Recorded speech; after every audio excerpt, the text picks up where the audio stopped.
Okay, been missing having my tea in the morning, so I'm gonna have swamp water again. Just gonna pour a little hibiscus in here, some matcha, and a little bit of red tea. And I'm gonna put some room temp, and the rest I'm gonna fill with boiling water in a second.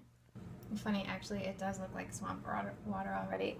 I'm gonna come over here and get my boiling water. Ish. Pour it in and it'll be just nice and warm. I have a little straw here that I use to stir. It's just sort of room temperature at this point, a little bit warm.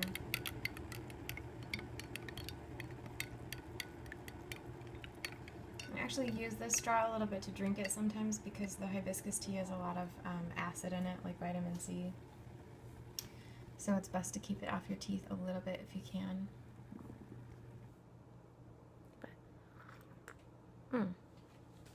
Perfect, it's just sort of warm. Tons of antioxidants.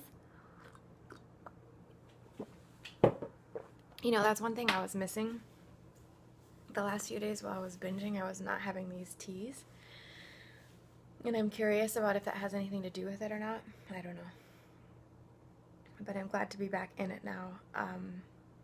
It's very comforting this time of year because here in Vegas it's getting cool out. It's like 65 in the mornings, 60, 65, and it gets up to about 85, which is still nice. And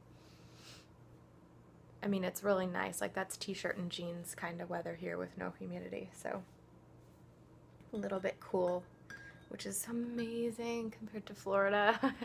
I'm so happy with the weather here. Good morning, guys. Made a green smoothie for breakfast. Guys, look at what this is about to be. Roasted mushies. Before, after. Okay, I'm doing same thing as always, Mexican salad. I'm warming up my soup, left over the cabbage. There's, you know, a bazillion different servings for this, so I'm gonna be having this for a while. But I'm also adding in the leftover of Michelle's marinara sauce to the soup. And this is going to just be a nice mix of a couple different Nutritarian things. And I'm going to have my salad alongside and my mushies. And something interesting happened the other day, you guys, which may be what sort of set me on that spiral for the last couple days. When I was having the Mexican salad last time, I made a mistake that I had made before. Do you remember a couple months ago, or maybe a month ago or something, I made the Mexican salad and I was like, I don't really like this. Why don't I like it? And I realized it was because I forgot to put walnuts on it. And that's what I did the other day as well. I had my soup. I had the cabbage soup first because I didn't want it to get cold. And then I had the salad afterwards and I was like, I don't really like this. But I thought it was because I had the taste of the soup in my mouth and I really liked that and I didn't want to have the salad or something. But it turns out it's because I forgot the walnuts. And for me, when I have this Mexican salad, it has to have some kind of fat in it, like avocado or walnuts or something. That's what makes it. I mean, it's like the romaine plus the fat, avocado or walnuts, plus the dressing. That's like and the corn. Those are the four things it must have in order to be amazing. And then, you know, I've been adding a lot of different things to it lately. Because you can sort of mix it around and do whatever ingredients you want on top of those four things, but you have to have that stuff, otherwise I'm like, eh. So today I'm trying to get back on track by making sure I have walnuts in my salad today, and I'm going to have some kombucha as well. Okay. Today I'm adding some shredded red cabbage to my salad like I've been doing lately.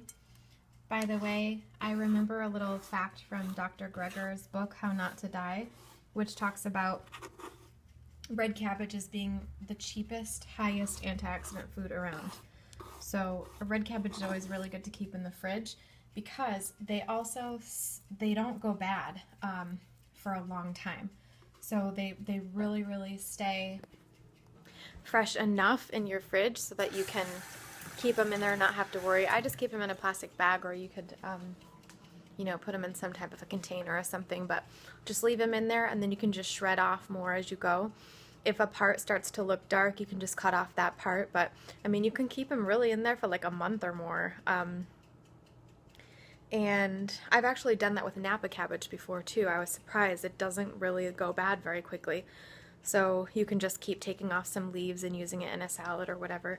And the red cabbage, the mushies are done. Mushies. Okay, hold on. And the red cabbage has that purple antioxidant we were talking about before, anthocyanin, which is the same as in blueberries and also in that black rice that I was talking about. So very good thing to keep on hand and just sprinkle in stuff. We could even throw it into a smoothie. It doesn't have a very strong flavor. So here's what the soup looks like mixed together. Yeah, it looks awesome and it tastes really good too. So thanks, Michelle. I repurposed your soup and it is amazing with my cabbage soup. Okay, time for mushies and lunch. Okay, Mexican salad, soup, and some mushies. My roasted mushrooms with some nutritional yeast sprinkled on. Crap. Okay, how do I put this? Number one, I'm a genius. Number two, I think there's like a law or like some immutable truth that when a food blogger is craving, that is when the real recipe creation starts.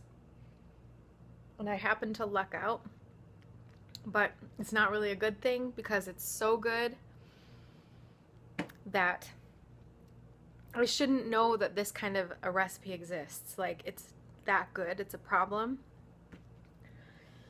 So I took my chocolate peanut butter, the chocolate brownie balls recipe that I just posted, the little brownie bites. Started with the base of that, which is 1 cup of walnuts, 1 cup of dates. Then my dumb butt had to go add some peanut butter. Then I was like, oh crap. That was way too good. That was like eating cookie dough batter. Raw cookie dough. Then I add the other stuff like the carob powder. And I used coconut flakes instead of coconut, the shredded stuff, unsweetened. You guys, now the recipe's like kind of done, but whoa, crap, I wish I didn't know about this because this is like, look, see, and it like, it sticks together perfectly, so you can make like, oh my god, it's just, it's perfect. I'm gonna post this at some point, and I kind of wish I didn't know about it because it's way too good. And it took me like 1.5 minutes to make, which is super dangerous. You can mess around with this recipe at home if you like. And also, I'm sorry in advance that I told you about it, because now you're in trouble. Okay, I had a good beginning of the day. Got all my good food in, but I am having some snacks now, along with that chocolate stuff. But today was, you know, okay. I did exercise, so not all is lost. Having the last of my seaweed crackers while I read a book.